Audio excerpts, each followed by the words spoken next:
বন্ধুরা, বাংলাদেশে কিছুদিন আগে ভয়াবহ বন্যা হয়ে গেছে। শুধু বাংলাদেশ নয়, আমাদের একটি রাজ্য ত্রিপুরাতেও কিন্তু বন্যা হয়েছে।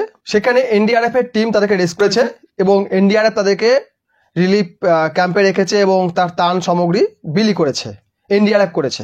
কিন্তু বাংলাদেশে এনডিআরএফ বলতে কিছু নেই। ওখানে এখন সর্তাগত বিলাচ্ছে ছাত্ররা। দেশের ছাত্ররাই এখন দেশ চালাচ্ছে, সেই কারণেই যত পারছে পোদ মারছে। ঠিক আছে, এই ত্রাণও নাকি চুরি হচ্ছে, সেটা আমাদের পশ্চিমবঙ্গে অনেক সময় শুনতে পাই যে ত্রাণের ত্রিপল চুরি হয়ে গেছে, খাবার চুরি হয়ে গেছে। আর বাংলাদেশের লোকটা তো এই ব্যাপারে এক্সপার্ট, একদম পিএইচডি করা ওরা, এইসব চুরি করা, এটা হচ্ছে পিএইচডি করা লোক। তো যাই হোক, কথা হচ্ছে যে এইসব ছাত্ররা এই ধরনের টি শার্ট বিলি করছে যেখানে লেখা আছে আপনি আপনার সন্তানকে ভারত বিদ্বেষী বানান। তো এইরকম পোস্ট, এরকম লেখা টি শার্ট পরে দেখতে পাচ্ছেন কাঁধে জলের বোতল নিয়ে এগিয়ে চলেছে, জলের ওপর দিয়ে খাবার জলের বোতল নিয়ে এগিয়ে চলেছে। আর এরকম টি শার্ট যদি আপনি না পরেন তাহলে আপনাকে ও দেশে থাকতে দেওয়া হবে না, এরকম একটা পরিস্থিতি তৈরি করেছে ওখানকার মৌলবাদীরা। আর এই যে ছাত্রদের কথা বলছেন না, এরা ছাত্র কোথাকার জানেন? মাদ্রাসার ছাত্র। সেই কারণে আপনি দেখবেন কোনো বাংলাদেশি বিশ্বমাপের কোনো জায়গায় পৌঁছতে পারে, মানে একটা যে লেভেল থাকে না, লেভেল যাকে আমরা বলি, কোনো বড় কোম্পানির সিইও, যেমন গুগল বলুন, মাইক্রোসফট বলুন, এইসব কোম্পানির সিইও, অথবা কোনো বিদেশে একটা বড় স্টার্ট আপ তৈরি করা বা বড় ব্যবসাদা হয়ে ওঠা বা সেরকম এমন কিছু যেটা দেশের নাম উজ্জ্বল করে, সেটা কিন্তু এরা করে উঠতে পারেনি। ঠিক এই কারণেই, কারণ এদেরকে মাদ্রাসায় শেখানো হচ্ছে তুমি যদি ভারত বিদ্বেষী না হও তুমি একজন সত্যিকারে মুসলিম হতে পারবে না। এটা এদেরকে শেখানো হচ্ছে মাদ্রাসাতে, যে তোমাকে ভারত বিদ্বেষী হতেই হবে। তুমি যদি ভালো মুসলিম হতে চাও, তুমি যদি সত্যিকারে মুসলিম হতে চাও, তোমাকে ভারত বিদ্বেষী হতে হবে। তাই এরা প্রচার করছে, নিজে তো তাই প্রচার করছে যে আপনার সন্তানকে ভারত বিদ্বেষী বানান। মানে দেশটাকে এরা কোথায় নিয়ে যেতে চাইছে আমি সেটাই বুঝতে পারছি না। মানে আদৌ কি এদের বেঁচে থাকার ইচ্ছা আছে? এদেরকে পুরো মুসলিম রাষ্ট্র পাত্তা দেয় না। আরব এদেরকে ভিসা দেওয়া বন্ধ করেছে, ইউ এদেরকে ভিসা দেওয়া বন্ধ করেছে।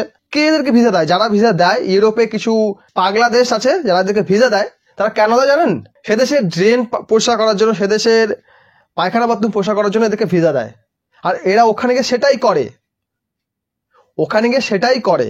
আর বলে কি আমরা প্রবাসী, আমরা বিদেশে থাকি, আমরা বিদেশে থেকে লোক আমাদের পোদ মারে, তার বিনিময়ে যে টাকা দেয় সেই টাকা দেশে পাঠায়, সেই পোদ মারা টাকায় দেশ চলে। প্রবাসীরা তাই করে। ঠিক আছে, যত পরিশ্রমের কাজ, যত একদম মানে হার্ড কাজ হচ্ছে, সেই কাজগুলো এই কাংলুরা গিয়ে করে। কারণ বিদেশিরা ভালো করে জানে যে এদের কোনো শিক্ষা নেই, এদের কোনো কালচার নেই, এরা এসছে ফাঁক পেলে চুরি করবে। তাই এদেরকে দিয়ে যত ফালতু কাজ সেগুলো করিয়ে নাও। কারণ ভারতীয়দের দিয়ে এই কাজ করানো যাবে না, পাকিস্তানি দিয়ে এই কাজ করানো যায়। কারণ পাকিস্তানি যত রিক্সি কাজ করে, এবং পাকিস্তানি যেহেতু কপি এরা, কারণ লিখছে আমরা এখন থেকে পাকিস্তান প্রেমী হব, আমরা এখন থেকে পাকিস্তান প্রেমী হব। আর পাকিস্তান প্রেমী হতে গেলে তো ভারতকে ঘৃণা করতেই হবে। আর ভারতকে ঘৃণা করলে তো বিদেশের মাটিতে তোমাদের অস্তিত্ব নষ্ট হয়ে যাবে। কারণ আপনি বিদেশে গিয়ে যত ইন্ডিয়ান রেস্টুরেন্ট দেখবেন, সেখানে গিয়ে যদি মালিকের খোঁজ করেন, অনেক দোকানে দেখবেন যে এখানকার মালিক হচ্ছে বাংলাদেশি অথবা পাকিস্তানি। কিন্তু বাংলাদেশ অথবা পাকিস্তান হওয়া সত্ত্বেও লিখে রেখেছে ইন্ডিয়ান রেস্টুরেন্ট। যদি না লেখে কোনো কাস্টমার আসবে না। এই হচ্ছে রিয়ালিটি। আর এই রিয়ালিটিটা এরা মানতে চায় না, এরা মুখে স্বীকার করবে না যে এটাই সত্যি, যে আমাদের কোনো সম্মান নেই, বিদেশে মাটিতে আমাদের কোনো সম্মান নেই, কোনো সম্মান নেই আমাদের। এটাই এরা মানবে না। এটা এত বেঈমান জাতি একটা, মানে নিকৃষ্ট জাতি বললেও ভুল হবে না, নিকৃষ্টতম। একটা পিঁপড়ার জীবনে একটা রুলস থাকে, একটা পিঁপড়ে যে চলে তার জীবনে রুলস থাকে যে আমি এটা করছি, এটাই আমি করব। এদের কোনো রুলস নেই, এরা একটা রুলসেই চলে, চুরি, জাস্ট চুরি। এদের দেশে যে এই গণ অভ্যুত্থান যেটাকে নাম দিয়েছে, গণ অভ্যুত্থান নয়, ওটা হচ্ছে দেশের লোকেরই পোদ মারার একটা রাস্তা। এতদিন ওখানে ভিখারি ছিল, যেটা আমরা দেখতে পাইনি। ভিখারিগুলো থাকতে না পেরে কি করেছে, ভাই ভালো করে লোকের পোদ মারতে হবে। আর সেই কারণে এরা কি করেছে, দেশে ওই আন্দোলনের নামে ভাঙচুর করেছে। ওখানকার সবচেয়ে বড় টায়ার কারখানা ছিল গাজী টায়ার্স বলে, যার দখলে বাজারে 50%টা ছিল, 50% বাজার তার হাতে ছিল। সেই কারখানা আজকে পুরোপুরি শাটডাউন হয়ে গেছে। কেন? এদের লুটপাট এবং লাস্টে আগুন ধরিয়ে দেওয়া।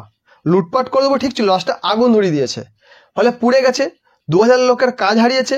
সেই সঙ্গে দেশের যে গাড়ির চাকা গড়াবে টায়ারটা বিদেশ থেকে আনতে হবে, ভারত থেকে আনুক কি আমেরিকা থেকে আনুক কি যেখান থেকে চানুক, যেখানে চাই আনুক পদ্মারাক, আমরা চাই আমার থেকে কিছু নাই কিনুক, আমরা এটাই চাই। এদের সঙ্গে কোনো ব্যবসা করবো না, টোটালি বন্ধ করে দেবো, শাটডাউন করে দেবো। আমাদের টোটাল এক্সপোর্ট হচ্ছে, যদি সফটওয়্যারকে ধরি, প্রায় আমাদের হচ্ছে প্রায় $750 থেকে $800 বিলিয়ন টোটাল। মানে মার্চেন্ট এক্সপোর্ট প্রায় 440 কি 50, আর সফটওয়্যার এক্সপোর্ট হচ্ছে মনে হচ্ছে $300 বিলিয়ন।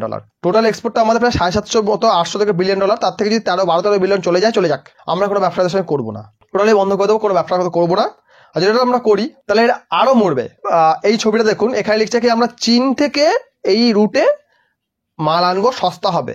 আন ভাই, চীন থেকে মাল আনবি, চীনের মাল কিনবি, লাস্টে চীন থেকে ধার দেবে, এই দেশটায় গিলে খাওয়ার চেষ্টা করবে, তখন আমরা যাব।